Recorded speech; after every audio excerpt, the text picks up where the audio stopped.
Kwa majina mimi naitwa Hawa Shani Lueno.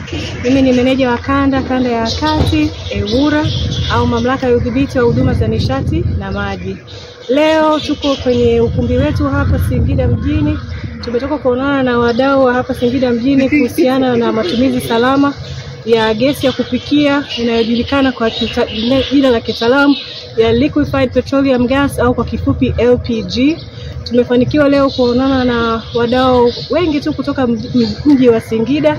Tumeonana na kina mamalisha, wawakilishi wa wanachama wa bodaboda, lakini pia tulikuwa na wadau kutoka zimamoto, na pamoja tulikuwa na wale wasambazaji wakubwa wa gesi ya LPG pamoja na wale wasambazaji wadogo.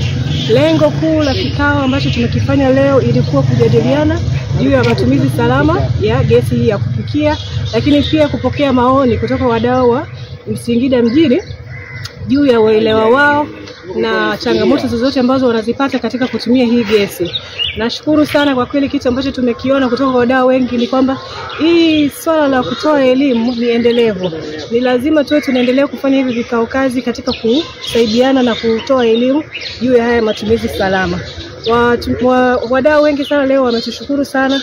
Walikuwa kidogo kutokuelewa namna ya kutumia salama hizi mitungi yetu ya gesi.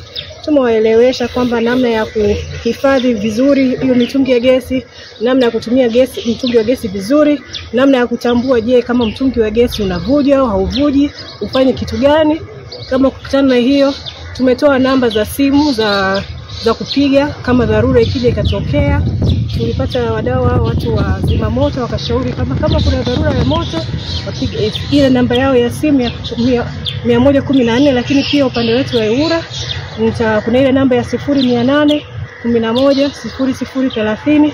Kwa hiyo tunawashukuru sana wote ambao walifanikiwa leo kushiriki katika kikao chetu, na naamini kabisa kwamba sisi kama EWURA tutajitahidi kuendelea kutimiza ule wajibu wetu wa msingi wa kuendelea kutoa elimu kwa huduma kwa umma wetu wote, lakini pia kulinda mazingira na kutunza mazingira kwa namna ya kwamba tuendelee kuhamasisha utumiaji wa gesi nishati safi, kwa maana hii gesi ya kupikia, na tuendelee kushirikiana. Tunashirikiana na hizi kampuni ili waweze kuendelea kutoa elimu na pia kusambaza hiyo huduma kama unavyosema.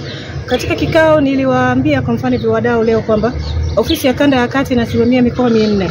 Kwa maana kama ni Iringa, Singida, Dodoma na Morogoro. Katika hii mikoa sasa hivi sisi kitu ambacho tunakifanya ni kwamba tunahamasisha na hao wasambazaji wadogo ili waweze kuendelea kusambaza hii huduma kwenye vituo vidogo, na tunajaribu kutoa ile elimu umuhimu wa kuwa na mkataba kati ya yule msambazaji mdogo na yule msambazaji mkubwa ili waweze kupeleka hiyo huduma kwenye hivi sehemu ambazo zipo kama vijijini ambavyo labda kwa sasa hivi hii huduma bado haijapatikana. Lakini kimsingi sisi wajibu wetu kama EWURA, wajibu wetu mmoja kubwa sana ni wajibu wa kuchochea upatikanaji wa huduma hizi muhimu. Kwa hiyo nadhani tutaendelea kama EWURA kushirikiana na hizi kampuni wa wasambazaji wale wakubwa ili kuhakikisha kwamba hii huduma muhimu sana inaendelea kupatikana katika haya maeneo ya vijijini.